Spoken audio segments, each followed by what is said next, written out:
কালী করাল বদনা বিনীশ কান্তাসি পাণিনি বিজিত খট্টাঙ্গ ধারা আরো মালা বিভীষণ শিব চর্ম পরিধান শুষ্ক বংশী ভৈরব অতি বিস্তার বদন জীবানলম ভীষণ নিমগ্ন রক্ত নয়ন নাদ পুরিত দ্বিমুখ ওম কাল ভৈরবায় নমঃ ওম কাল ভৈরবায় নমঃ।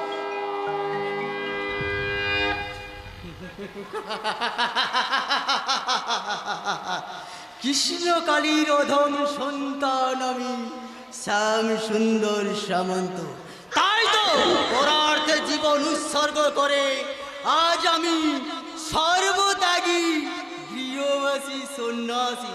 আমার অসমাপ্ত কাজের ভার আমি তুলে দিয়েছি আমার সুযোগ্য সন্তান সাগ্নিক সামন্তের কাঁধে।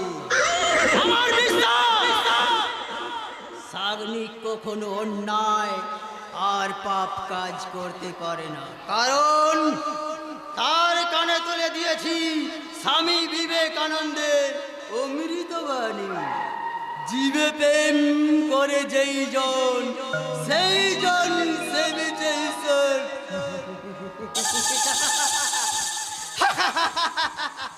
ওই অন্ধবিশ্বাসে আপনার একটু চিটে গুড় ঢেলে দিন জামাই বাবু, তাতে ওই আপনার বিশ্বাস সংসার না খেলেও ওই পিঁপড়ের দল এসে মহানন্দে খাবে।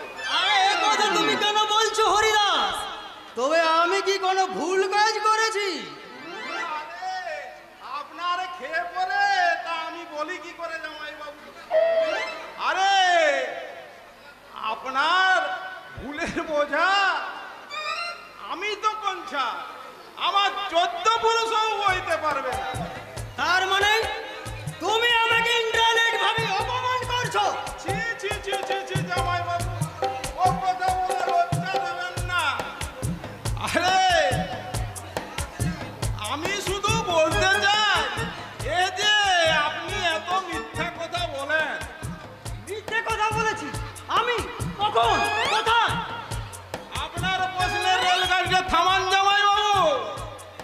আপনি যে বলেছেন আপনার ছোটবেলায় বাবা মা দুজনেই মারা গেছে, হ্যাঁ আপনি জিরো থেকে হিরো হয়েছে। হ্যাঁ বলেছি। আরে এ তো আকাশের চন্দ্র সূর্যের মতো সত্যি। বলি তাহলে এখন আপনার বাবা এলো কোথা থেকে? আমার বাবা কোথায়? ওই যে বাইরে মোটর সাইকেল নিয়ে দাঁড়িয়ে আছে। আরে পরিচয় জানতে চাইতেই বললো আপনার বাবা। ওরে শুনেই তো আমি ভিড়মি লাগা হয়ে মনেই করে আপনাকে খবরটা দিতে এলাম। কোথাকার কে জঙ্গলি জানোয়ার সে কিনা আমার বাবার পরিচয় দিয়ে? মুখে লাগাম দিয়ে কথা বলুন স্যার, কারণ বাবা জঙ্গলি জানোয়ার হলে ছেলে কিন্তু কখনো মানুষ হয় না।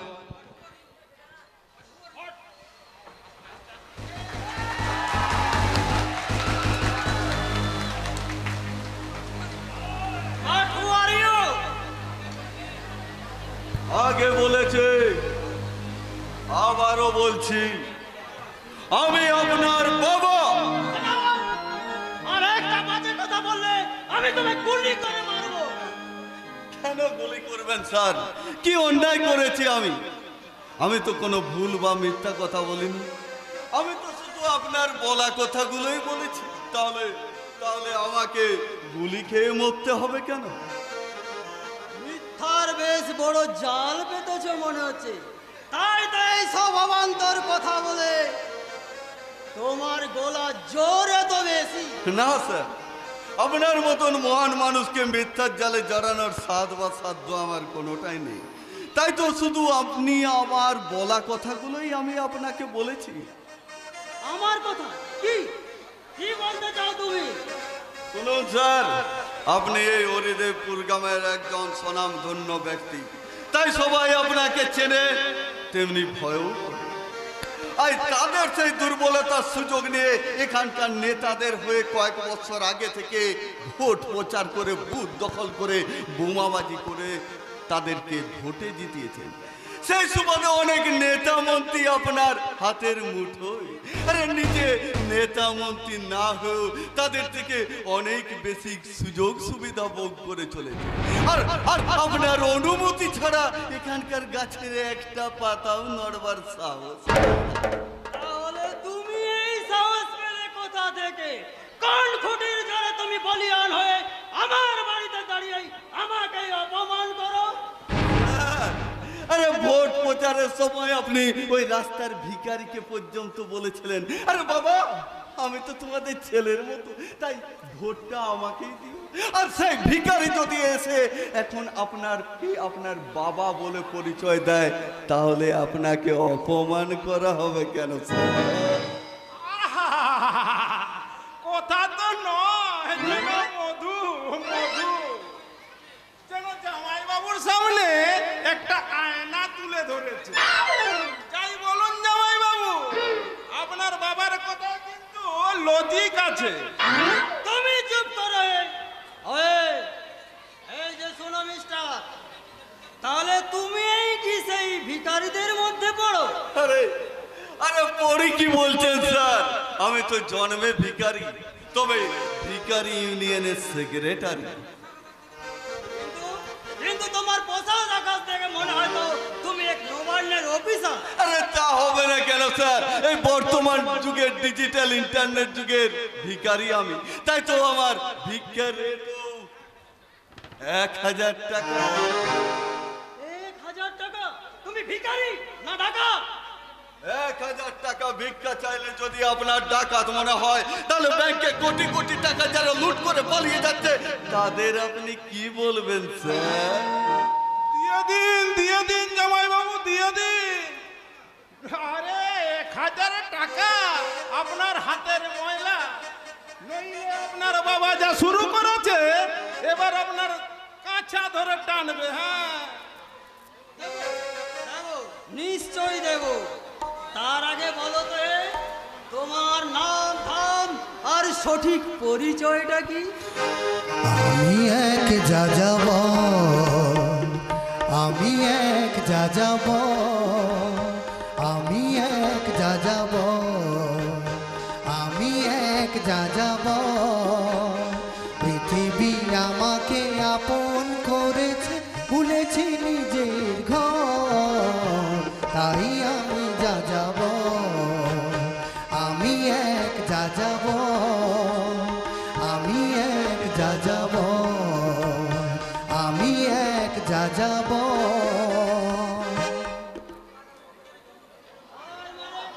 তার মানে তুমি ভিখারি ছদ্মবেশে একজন সমাজ বিরোধী গুন্ডা? আপনি বলতে পারেন স্যার। আপনার মতো মহান মানুষের বিচারে এর থেকে এর পরিচয় আর আমার কি হতে পারে? যাক, আমার ওই ভিক্ষার 1000 টাকা দিন। না না না, তোমাকে ভিক্ষা দিয়ে আমি এই সমাজ সংসারকে দূষিত করতে পারি না, পারি না, পারি না এই দেশটাকে ধ্বংসের মুখে ঠেলে দিতে। তা অবশ্য ঠিক। হাজারো জামাই বাবু একজন দেশি বরেণ্য সমাজসেবক। আরে এই যে দেশ এখন, এ দেশে এখন সমাজসেবকে ছড়াছড়ি। তুমি চুপ করো। আরে আমি চুপ করলেই তো সত্যিটা মিথ্যে হয়ে যাবে না জামাই বাবু? আমি তো দেখেছি যে 4 আনার খুদে নেতা হতে পারলেই ওই নামের আগে সমাজসেবক বসে। এত সত্যি কথা বলেন কেন হরিদেব বাবু? আরে মার খাওয়ার জন্য পিঠ সরসর করছে বুঝি? কিন্তু তুমি এখানে কেন দাঁড়িয়ে আছো? তোমায় তো আমি আগেই বলেছি। আরে ওসব কথার আমি কোনো গুরুত্ব দিই না স্যার। আমার ওই 1000 টাকা ফেলেই আমি চলে যাব। দিয়ে দিন জামাই বাবু, দিয়ে দিন। আরে কেঁচো খুঁড়তে যে আরে কেউটো বেরোলে সামাল দেবে কে? আরে দেবো দেবো, নিশ্চয়ই দেবো। তাহলে ওর কাছ থেকে 80 সঠিক পরিচয়টা জানার পর। আরে জেনে নেবেন স্যার, ওই সন্ধ্যাবেলাতেই আপনার বাগান বাড়িতে আপনার ছেলের সাথে মদ খাওয়ার সময় আমার সঠিক পরিচয়টা জেনে নেবেন। আরে দেখলেন তো জামাই বাবু, ও বেটা অনেক ঘাটের বেটো। এগিয়ে যাও ভাইয়া, এগিয়ে যাও। শুধু মনে রেখো, ভাঙে যদি তরি আর ছিঁড়ে ভাঙে যদি হাল, সাথে আছি তবু এই আমি হরিদাস পাল।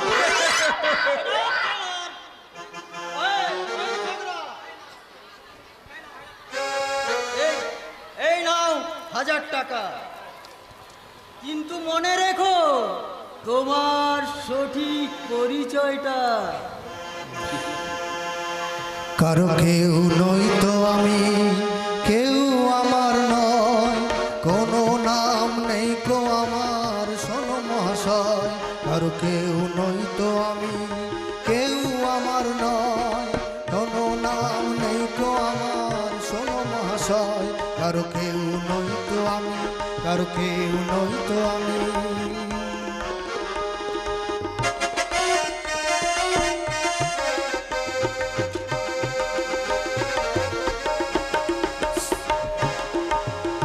सारे जहां से अच्छा हिंदुस्ता हमारा हमारा, सारे जहां से अच्छा।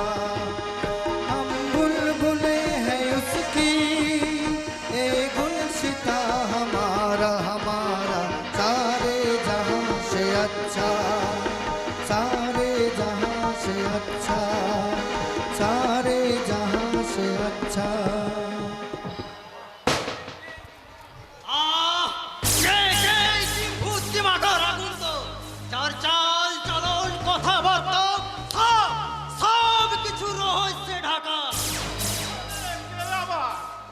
সার্কাসের চাক্কর টাক্কর হবে হয়তো। আরে এখন সার্কাস তো ভালো চলে না, তাই ওই ভিক্ষে টিক্ষে করে পেট চালাচ্ছে হয়তো। তুমি মূর্খের মতো কথা বলো না হরিদা। ও যদি সার্কাসের লোক হতো তাহলে এমন দুরন্ত কৌশলে আমার হাত থেকে 1000 টাকা ছিনিয়ে নিয়ে যেতে পারতো না। ওর মুখে থাকতো না এমন বুদ্ধিদীপ্ত কথার ফুলঝুরি। তাহলে আমি কি ওকে ফলো করবো জামাই বাবু? তোমাকে আর কিছু করতে হবে না, কারণ তোমার মতো ফাড়কে দিয়ে যে কোনো কাজ হবে না সে বিশ্বাস আমার নির্ভুল। আপনি যখন আমাকে ভাড়াই বললেন তখন আমিও প্রমাণ করে দেবো যে আমি কুমার বাড়ির ভাই নই, আমি হলাম গোপাল ভাই। তার বুদ্ধির জোরে অসাধ্য সাধন করতে পারে।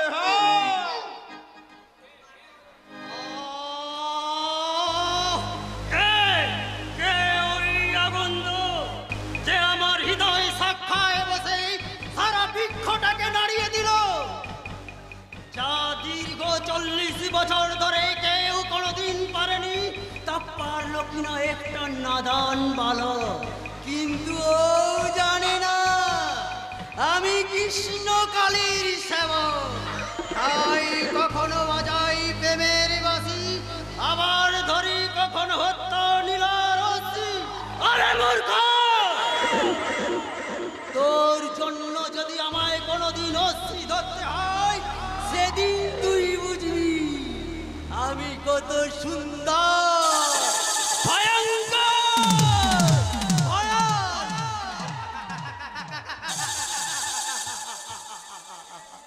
হাই ড্যাড, তুমি এরকম ডাকাত মতন হাসছো কেন? তুমি না কৃষ্ণকালীর ভক্ত? আরে সেই জন্যই তো কখনো হাসি, আবার কখনো কাঁদি, আবার কখনো অশ্রু ভক্তি চোখের জলের অর্ঘ্য দিয়ে মাকে ডেকে বলি, মা, মা গো, দেশ দোষের তুই মঙ্গল কর মা। ড্যাড, তোমার ভক্তিতে নাকি বাঘে করে তো এক ঘাটে জল খায়, তোমার পারমিশন ছাড়া নাকি গাছের একটা পাতাও নড়ে না, তাহলে তোমার এই ফকিরি জীবন?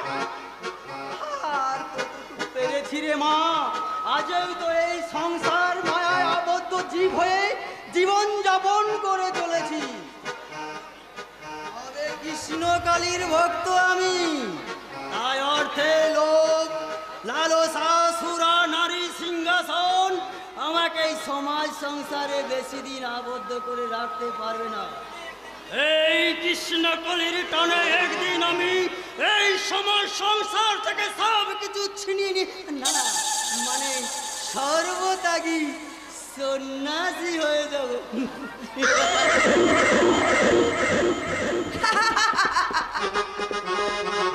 সত্যি আমার ড্যাড এত ভালো, তবে তাকে দেখে মনে হয় সে আশ্রমবাসী মহারাজ। কিন্তু আমি গর্বিত এমন একটা মানুষের মেয়ে হতে পেরে, কিন্তু তার জীবনধারার সঙ্গে আমি আমার জীবনধারাটাকে কিছুতেই মেলাতে পারছি না, কারণ আমার শিক্ষা দীক্ষা রুচি অন্য খাতে বইছে। আর তাই তো ড্যাডের বিরুদ্ধে বিদ্রোহ ঘোষণা করে বলতে আমার মন চাইছে, ঝলক দিখলা যা, ঝলক দিখলা যা, ঝলক দিখলা যা, ঝলক দিখলা যা, একবার আজা যা যা যা, একবার আজা যা যা যা, ঝলক দিখলা যা, ঝলক দিখলা যা, ঝলক দিখলা যা, ঝলক দিখলা যা, একবার আজা যা যা যা, একবার আজা যা যা যা।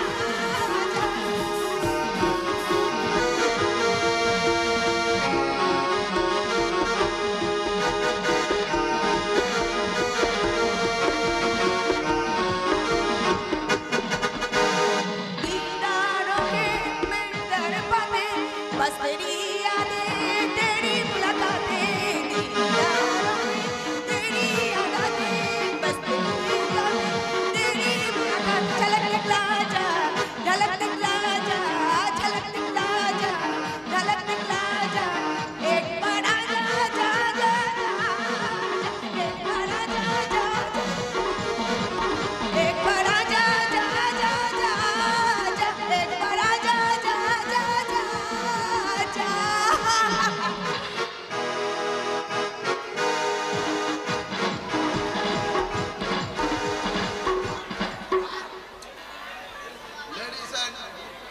লেডিস অ্যান্ড জেন্টলম্যান, এই হরিদেবপুর গ্রামে সভ্য শিক্ষিত আভিজাত্য বনেদি পরিবারে উজ্জ্বল দৃষ্টান্ত এই শ্যামসুন্দর ভবন। গ্রামের আবাল বৃদ্ধ বনিতা যে বাড়ির প্রতি শ্রদ্ধায় মাথা নত করে, যে বাড়িকে মানুষ দেয় দেব মন্দিরের মর্যাদা, আর সেই বাড়ির অন্তরে চলছে নগ্ন পাশ্চাত্য সভ্যতার উলঙ্গ নৃত্য, যা দেখে আমি বুঝে উঠতে পারছি না যেটা বাড়ি না মন্দির না কলকাতা কোনো এক শহরের পার্কাম হোটেল।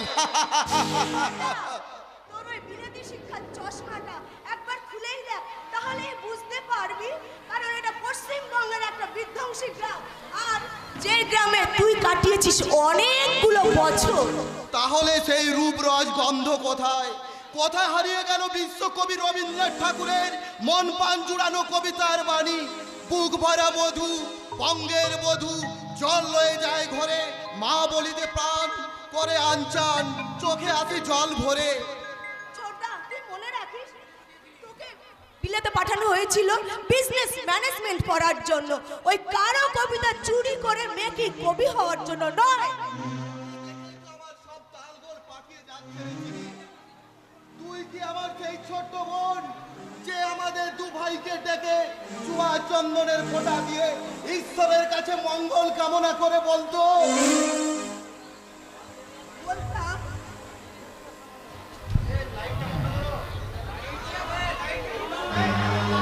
খায়ের কপালে দিলাম ফোঁটা, জমির দুয়ারে পড়লো কাটা, যমুনা দেয় জমকে ফোঁটা, আমি দি আমার ভাইকে ফোঁটা।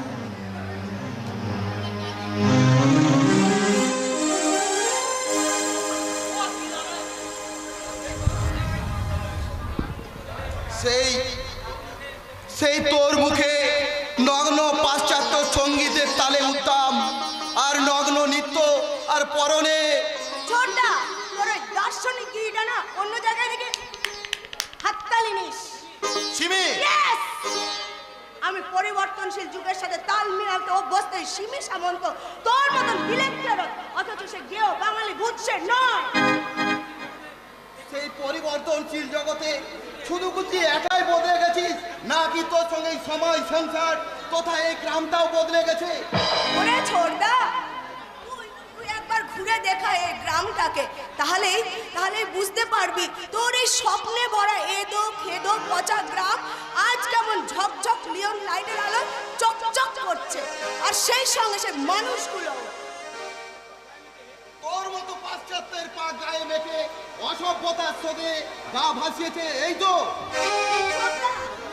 সিমি। সিমি মানুষ বিদেশে যায়, সে দেশে শিক্ষাটুকু গ্রহণ করছে, আর তোর মতো নিজের জন্মভূমি মাকে ভুলে সনাতন ভারতীয় সৃষ্টিকে অসম্মান করে নগ্ন পাশ্চাত্যের পদসেবা করতে নয় রে বন্ধু। তোর এই জ্ঞান গর্ব লেকচার গুলো বন্ধ করে শোন। পাশ্চাত্যের নগ্ন হাওয়া আজ এই সারা গ্রাম বাংলার বুকে মানুষের রোগে সংক্রামক রোগের মতন ছড়িয়ে গেছে, আর সেখান থেকে তুই নিজেকে আলাদা থাকতে পারবি না। তার মানে তুই কি বলতে চাস রে শিবি? ওরে ছোড়দা, রাতে মায়ের ঘুম পাড়ানির গান আর ভোরের কোকিলের ডাক আর প্রভাতী গানের সুরে যার ঘুম ভাঙে, মাঠে কৃষকের আনন্দে ভাদু টুসুর যে গান, সে সব এই গ্রাম বাংলা থেকে হারিয়ে গেছে, আর তার পরিবর্তে এসেছে অন্যায়, অত্যাচার, জখম, খুন আর ধর্ষণ। এইসব করছে কারা? কারণ যারা সমাজের মাথা, যারা মনে কর কোটি কোটি টাকা স্কুল হাসপাতালের বদলে যারা তৈরি করছে হোটেল, লজ, বার, শপিং মল, এই তো পাশ্চাত্যদের কার্বন কপি। সেই অশুভ শক্তিকে পরাস্ত করে শুভ শক্তির রক্তিম সূর্যকে সমাজ গগনে উদিত করার জন্যই তো আমাদের শিক্ষা। কিন্তু আমরা যদি সেই অবক্ষয় স্রোতে গা ভাসিয়ে উড়ে বেড়াই, 7 মণ তেল হয়তো পূর্বে, কিন্তু এই যুগের রাধার কখনোই নাচবে না। নাচাতেই হবে, কারণ স্বামী বিবেকানন্দ, ঈশ্বরচন্দ্র বিদ্যাসাগর, রাজা রামমোহন রায়, নেতাজি সুভাষচন্দ্র বসুর দেশের মানুষ আমরা। তাই পারবো না শব্দটি আমাদের মধ্যে নেই, আর থাকতেও পারে না। তাদের আদর্শ বুকে নিয়ে এই হরিদেবপুর গ্রামের বুকে জ্বালাতে হবে শাশ্বত বাংলার জ্ঞানের প্রদীপ, আর সকলেই সম্মিলিত চেষ্টাতেই তো হবে। ধানে পুষ্পে ভরা আমাদের এই বসুন্ধরা, তাহার মাঝে আছে দেশে সকল দেশে সেরা, শেষে স্বপ্ন দিয়ে তৈরি সেজে স্মৃতি দিয়ে ঘেরা। এমন দেশটি কোথাও খুঁজে পাবে না গো তুমি, সে সকল দেশের রানী সেজে আমার জন্মভূমি, সেজে আমার জন্মভূমি, সেজে আমার জন্মভূমি।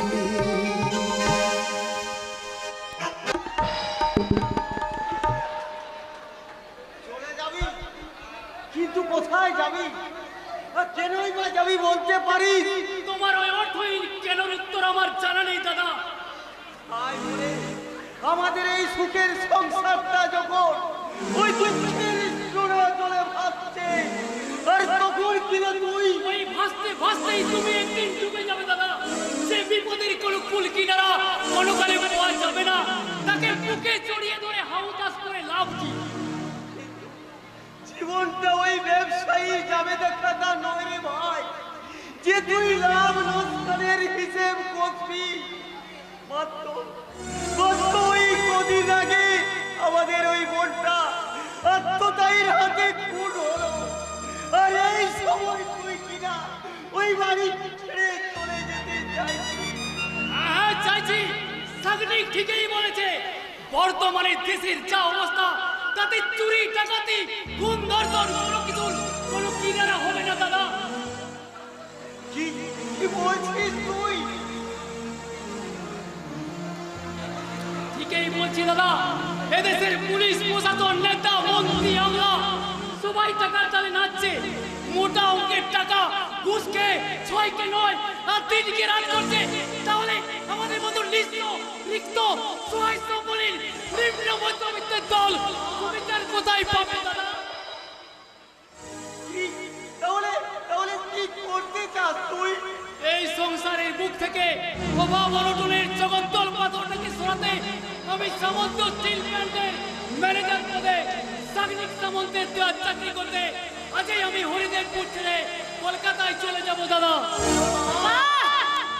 বারে সমাজের অবক্ষয় যুব সমাজ, তোমাদের কোনো জবাব নেই, তাই তোমাদের মেয়ে চর্বিহীন নগ্ন নরকঙ্কাল দেহগুলোকে দেখে আজ আমার চিৎকার করে বলতে ইচ্ছা করছে, হে সাত কোটির জননীর মুগ্ধ জননী, রেখেছো বাঙালি করে মানুষ করো। নিভে গেছে, নিভে গেছে তোমাদের অবজ্ঞা অবহেলার বঞ্চনার লাথি খেতে খেতে আগুনের এক টুকরো ফুলকি আজ ছায়ে পরিণত হয়েছে। ভাই তুই তো তোর আমার গুরুজন, আমার বড়দা, তাই বলে এই ছোট বোনটাকে তোমরা মিথ্যের অন্ধকারে লুকিয়ে রেখেছিলে এই মেয়েকে সংসারে, এই মেয়েকে সত্যের প্রদীপ জ্বালাতে? না না রে বোন না, তুই বিশ্বাস কর, তোকে লুকিয়ে আমরা কোনোদিন কোনো কাজ করতে যাই আর আজও করতে পারবো না রে বোন। তাহলে চুমকির মৃত্যুর খবরটা আমার কানে পৌঁছালো না কেন? কেন ওই শয়তানদের গুলির মুখে আমার মনটার বুকটা ঝাঁঝরা হয়ে গেল? কেন তোমরা সেই মৃত নিঃশব্দ দেহটাকে নিয়ে গিয়ে শ্মশানে পুড়িয়ে দিলে? কেন কেন আমার বোনের দুঃখে আমাকে দুফোঁটা চোখের জল পর্যন্ত ফেলতে দিলে না বাবা? আসলে তোর পরীক্ষা তখন সবে শুরু হয়েছে, তাই আমরা চাইনি ওই চুমকির মৃত্যু সংবাদ দিয়ে তোর সারা বছরের পড়াশোনাটা নষ্ট হয়ে যাবে। পরীক্ষা পরীক্ষা পাশ করে চাকরি, গোছা গোছা টাকা রোজগার, এই সমাজ সংসারের পরীক্ষায় যে ডাহা ফেল করে গেলেও সেই বইয়ের শুকনো কয়েকটা অক্ষর পড়ে কি মহাবস্তুকে তুই হাতে পাবি রে ছোটদা? কিন্তু ফুলকি, তুই তো মামার বাড়িতে ভালোই পড়াশোনা করছিলি, হঠাৎ এই দুঃসংবাদ কেমন করে পেলাম, কি করে পেলাম, কে দিল, আমার পক্ষে কিভাবে জানা সম্ভব হলো? দাদা, যার কেউ নেই তার ভগবান আছে, তাই তো মানুষরূপী কোনো এক ভগবান তার সেল ফোনের নাম্বার টিপে আমাকে এই খবরটা জানায়। প্রথমে অবশ্য আমি বিশ্বাস করিনি, তারপর আমি খোঁজ খবর নিয়ে জানলাম ছেলে কোনো লাভ নেই রে ফুলকি, বর্তমান সমাজ ব্যবস্থা চুমকির মৃত্যুর কোনো কিনার হবে না, কারণ শয়তানরা পাবে না তাদের মহাপাপের সাজা। ও তাই বুঝি তুই শয়তানের সঙ্গে হাতে হাত মিলিয়ে তোদের এই সংসারের সমুদ্রে একটুখানি সুখের জোয়ার আনতে যাচ্ছিস? ফুলকি কি বলছিস তুই? সাগনিক সামন্ত বড় লোকের বকে যাওয়া বকাটে শয়তান, খুন রাহাজানি ধর্ষণ যার আতুর ঘর, সেই শয়তানের সঙ্গে হাতে হাত মিলিয়ে তুই যাচ্ছিস সেই তার কাছে চাকরি করতে? চুপ কর, যা বুঝিস না তা নিয়ে তর্ক করি না। শয়তানি সে যেখানেই করুক, আমাদের সঙ্গে তো করেনি। ও তাই বুঝি তার অন্যটা তোর কাছে মহাপ্রসাদ বলে মনে হচ্ছে? কিন্তু ছোটদা, চুমকির খুনের তো এখনো কোনো কিনারাই হয়নি। ওই সাত্বিক সামন্ত যে চুমকির খুনের সঙ্গে যুক্ত নয়, তাকে তুই হলপ করে বলতে পারবি? না চুমকি, তুই কি বলছিস বোন? কি কখনো সম্ভব? সম্ভব কথা সম্ভব, সবকিছুই সম্ভব। মানুষ চুরি ডাকাতি করে পেটের দায়ে কিংবা খাবার মেটানোর জন্য, কিন্তু খুন করে তারা কোনো চরিতার্থ স্বার্থ সিদ্ধি করবার জন্য, আর তা না হলে স্বার্থে খুব বড় একটা আঘাত লাগবে। কিন্তু চুমকির ক্ষমতা কতটুকু যে শয়তান সাগনিক সামন্ত বা সাংতিক মুখী সারতে তারাই বা ওর উপর প্রতি হিসাব পরায়ণ হবে বা কেন? সেটা বোঝার মতো মনের অবস্থা তোর এখন নেই রে ছোটদা, কারণ ওদের দেওয়া রঙিন চশমা পরে গোটা পৃথিবীটাকে তুই এখন রঙিন দেখছিস। ভুলে গেছিস তুই তোর বোন হারানোর ব্যথা, বেদনা, যন্ত্রণা। হ্যাঁ ভুলে গেছি, আর একদিন আমি তোদেরকেও ভুলে দেবো, কারণ জ্বালা যন্ত্রণাকে এই মনের মধ্যে লালন করলে তার পরিধি বাড়ে বই কমে না। তাই অন্যরকম মলম দিয়ে সেই যন্ত্রণার উপশম করতে আমি এই হরিদেবপুর ছেড়ে কলকাতায় চললাম।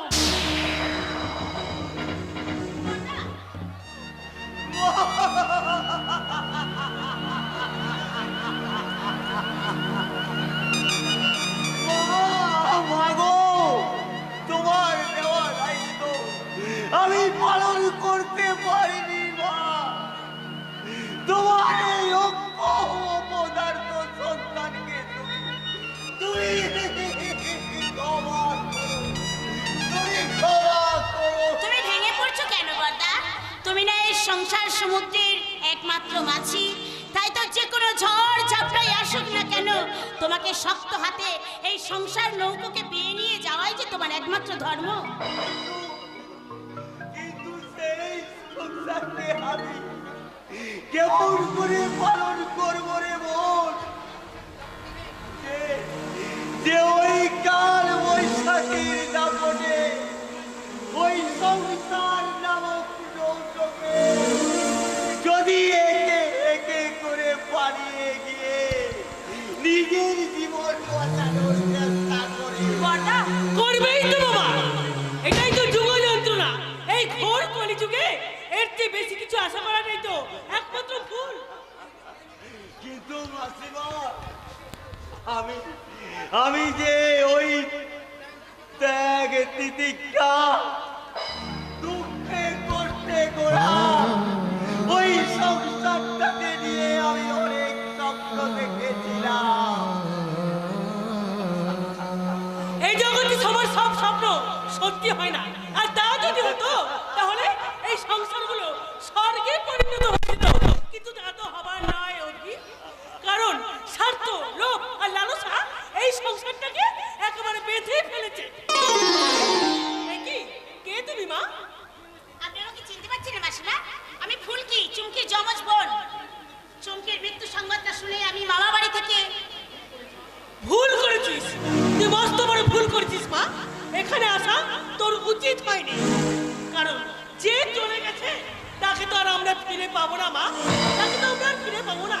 কিন্তু পারবো না ওই শয়তানটাকে টিপে ধরতে, ওই শয়তানটাকে শাস্তি দিতে আমরা কিছুতেই পারবো না। শ্মশানে বসেই তো সব সাধনা করতে হয় মাসিমা। বড়দা যা করতে পারেনি, ছোটদা যে কাজের ভয়ে এখান থেকে পালিয়ে গেছে, সেই মহাকাজের পুরো দায়িত্ব মাথায় নিয়ে আমি এই হরিপুর গ্রামে এসেছি।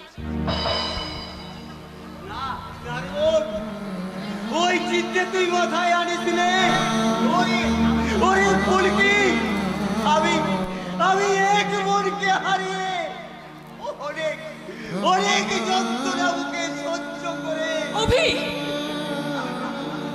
কিছু চোখে হারিয়ে আমি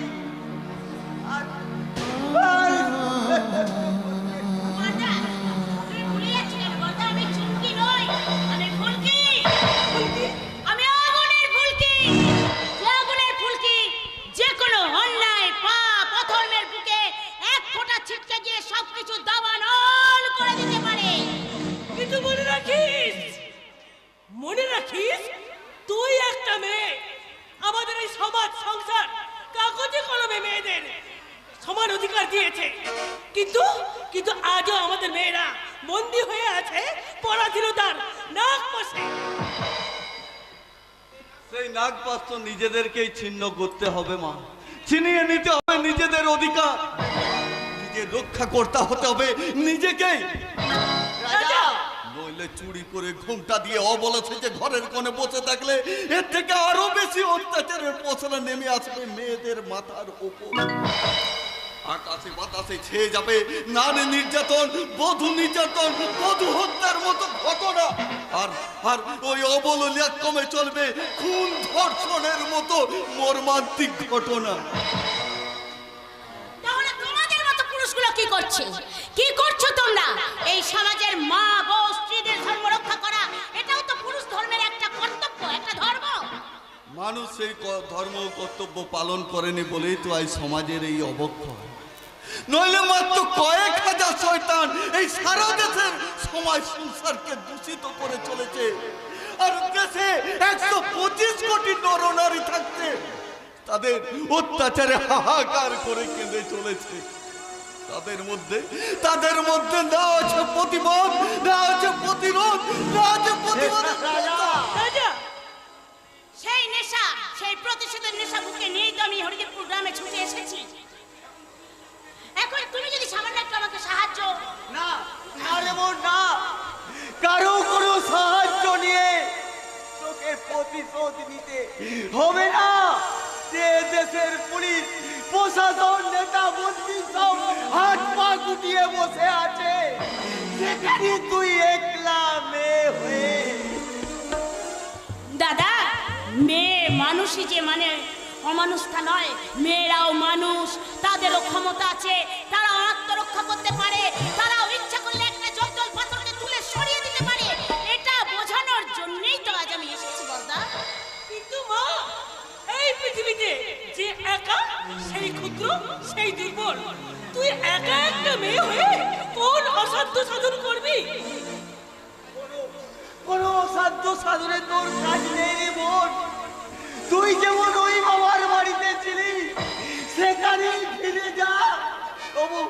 তবু আমি এই মনটাকে এই মনে সান্ত্বনা দিতে পারবো যে আমার মায়ের আদরে অন্তত একটা বেঁচে আছে। অভি, অন্তত একটা বেঁচে আছে। অভি, বর্দা, বর্দা, তোমাকে আমি কেমন করে বোঝাবো বর্দা, কেমন করে বোঝাবো? এভাবে বেঁচে থাকার চেয়ে মরে যাওয়া যে অনেক ভালো। ওরে মা, এটা তো তুই তোর নিজের কথা বললি, কিন্তু ওই অভির অন্তরের ব্যথাটা তুই কেমন করে জানবি? আমার মতো মায়ের জ্বালা যন্ত্রণার কথা তুই কেমন করে বুঝবি মা? মাসিমা, যেমন ভগবতী দেবী একটা ছেঁড়া কাঁথা গায়ে দিয়েও সুখী ছিলেন, কারণ তিনি বিদ্যাসাগরের মা, ঠিক তেমনি যত জ্বালা যন্ত্রণায় আসুক না কেন আপনাকে স্পর্শ করতে পারে না, কারণ আপনি রাজার মা, রাজমাতা। ওইটাই তো আমার জীবনে সব থেকে বড় যন্ত্রণা রে মা। ওরে মা, ও কোথায় যাচ্ছে, কি করছে, কি খাচ্ছে, আমি কিছুই জানি না। আর এটাই তো আমার সবসময় একটা আতঙ্ক, আমাকে তাড়া করে বেড়াচ্ছে। যদি যদি ওর কোনো বিপদ। মাগো, তোমার মতো আশীর্বাদী মায়ের হাত যার পছন্দে আছে রাজা, তাকে বিপদ কি কোনো স্পর্শ করতে পারে না? পারে। ওরে বাবা, পারে পারে। যে মৌচাকে তুই ঝিল মারতে ছুটে চলেছিস। মধু খেতে গেলে যেমন মৌমাছির হুল সহ্য করতে হয়, তেমনি এ সমাজে বড় কিছু করতে গেলে কিছু বিপদ আপদ অপবাদের হুল তো সহ্য করতেই হবে। তারপর একদিন সোনালি মুখ চিরে ফুটে আসবে আমার সোনালি পথর, জীবন আকাশে দেখা দেবে রক্তিম সূর্যের আলো। বেশ বেশ, তুই এই সব করে বেড়া, আর আমি তোর চিন্তায় একেবারে পাগল হয়ে উঠি। তোর বাপু, আমার আর কিচ্ছু ভালো লাগছে না, কিছু না। তুই দেখে নিস বাবা, একদিন না এই সংসার ছেড়ে আমি কাশি চলে যাবো। মাগো, এমনি হাজারো জ্বালায় এদেশের বাংলা মায়ের জন্য তারা কি কোনোদিন সংসার ছেড়ে যেতে চায় মা?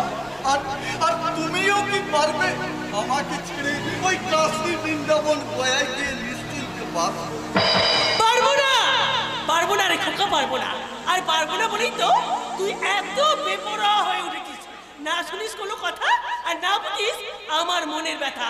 কিন্তু বাবা, তুই দেখে নিস, তোর এই উদাসীনতাকে একদিন আমি মর্মে মর্মে বুঝিয়ে দেব যে মায়ের বুকে সন্তান আর সন্তানের বুকে মা কি জিনিস।